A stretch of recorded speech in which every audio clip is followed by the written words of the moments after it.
नमस्कार दोस्तों, आज मैं आपके लिए लेकर आई हूँ एक ऐसी झील जहाँ खत्म हो जाती है दुनिया। रहस्यों से भरा है यहाँ का चर्च। यह चर्च 15वीं शताब्दी की है, जिसमें सफेद शैतान एडम और ईव के बेटे केन के कंधे पर बैठा हुआ है। तो आइए जानते हैं इस झील और चर्च के बारे में विस्तार से। स्लोवेनिया में एक बात मशहूर है, बोहीन में हम दुनिया से 1 या 2 दिन पीछे हो जाते हैं। पर्यटकों के लिए राजधानी ब्लूब्लियाना से 1 घंटे की दूरी पर बोहीन झील के पास हाइक एंड बाइक सर्विस चलाने वाली ग्रेगा सिल्क कहती है कि पहले तो वहाँ लोग बाकी दुनिया से खासा पीछे रहते थे। सचमुच ये झील ऐसी जगह है जहाँ आप कहीं खो जाते हैं।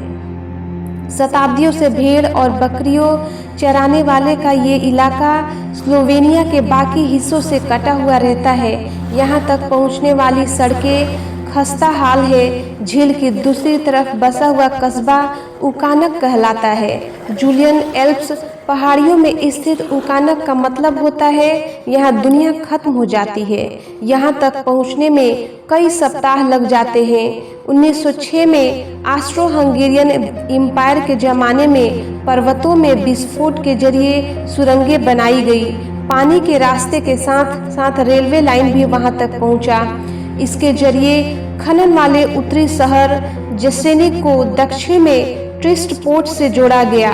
बोहीन का क्षेत्र भौगोलिक तौर पर काफी दूर दराज का इलाका है। यहाँ कई दशकों तक कम्युनिस्ट देश युगोस्लाविया का हिस्सा रहा। स्लोवेनिया 1991 में स्वतंत्र हुआ और यह 2007 में यूरोजोन में शामिल हुआ। लेकिन दुनिया के इस हिस्से में जीवन की गति ने तेज रफ्तार नहीं पकड़ी है। इस इलाके में आज भी लकड़ियों के घर, बिखरे हुए गांव और चरवाहे मिलते हैं। हर साल सितंबर में गांव वाले इस झील के तटों पर जमा होते हैं और परंपरागत तौर पर नाचते गाते हैं। ऐसे समय में सिल्क और मैं साइकिल से इस इलाके में पहुंचे। हमें इस इलाके में महज 1 या 2 साइकिल ही नजर आए। इस इलाके में कब पुल खत्म हो जाता है और पानी शुरू हो जाता है पता ही नहीं चलता। इलाका बेहद शांत है। रिवक्यू लॉज के पास हमने साइकिल चलाना छोड़कर दूधिया रंग की इमारत सेंट जॉन बैप्टिस्ट चर्च को गौर से देखना शुरू किया। सिल्क ने बताया, यह बहुत ही रहस्यपूर्ण चर्च है। कोई नहीं जानता कि यह कितनी पुरानी है। यह 15वीं शताब्दी से पहले बनी होगी। इस चर्च के आंतरिक भित्ति चित्र का कोई मतलब नहीं जानता। इसमें सफेद शैतान एडम और ईव के बेटे केन के कंधे पर बैठा हुआ है, जबकि एंजल्स के वैम्पायर की तरह नुकीले दांत दिखाए गए हैं। सिल्क बताती है कि परंपरागत मान्यताओं में ईसाई हठ धर्मिता के मेल से ऐसा कुछ मिश्रण बन गया होगा। चर्च के निकट सिलेंडर के आकार की पीले रंग की मूर्ति है, जो सुनहरे सींगों वाले हिरन की तस्वीर है। दोपहर की रोशनी में यह एकदम वास्तविक हिरन जैसा लगता है। चर्च से 20 मिनट तक साइकिल चलाने के बाद हम डेविल्स ब्रिज तक पहुंचते हैं। आम लोगों में इस पुल के बारे में ये कहानी प्रचलित है कि ये पुल शैतान ने खुद बनाया और इसको शुरू करने की कीमत ये तय की गई कि इसे पार करने वाले पहले जीव की आत्मा को वह ले जाएगा। इस कहानी के मुताबिक गांव वालों ने चालाकी दिखाते हुए एक कुत्ते को सबसे पहले ये पुल पार करा दिया।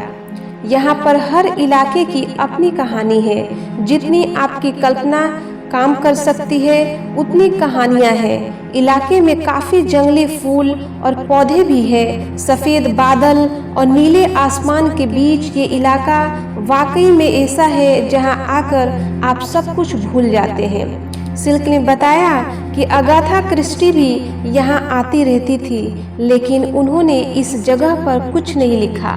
क्रिस्टी अकेली नहीं थी, लेकिन अस्तित्ववादी दार्शनिक जा पालसात्र भी उकानक आने वाले नियमित पर्यटकों में शामिल थे। सिल्क के मुताबिक एक अस्तित्ववादी लेखक का दुनिया के आखिरी छोर पर मौजूद शहर तक जाना तर्क संगत लगता है। माउंट वोगल एक तरह से स्की रिसॉर्ट है। यहाँ केवल कार के जरिए आप एक छोर से दूसरे छोर तक पहुंच सकते हैं। हालांकि केबल कार के लिए कई बार लोगों को 6-6 घंटे तक इंतजार करना होता है। केबल कार से यात्रा करते हुए नीचे का इलाका काफ़ी खूबसूरत दिखता है। केबल कार से निकलने पर सिल्क अपने 2 दोस्तों से मिली। वे टूर गाइड भी थे। उनमें से एक ने कहा, काफ़ी चुनौतीपूर्ण जीवन है, मैं इसे छोड़ रहा हूँ, कल से फैक्ट्री जा रहा हूँ। बोहीम वैसे तो स्लोवेनिया की राजधानी से महज 1 घंटे की दूरी पर है, लेकिन हम यहाँ ऐसा महसूस कर रहे थे मानो हम कहीं नहीं हैं। ना समय का ख्याल था और ना मौसम का। ये दिलकश अनुभव था। दोस्तों, वीडियो अच्छी लगी हो तो प्लीज़ लाइक करें और चैनल को सब्सक्राइब करें। धन्यवाद।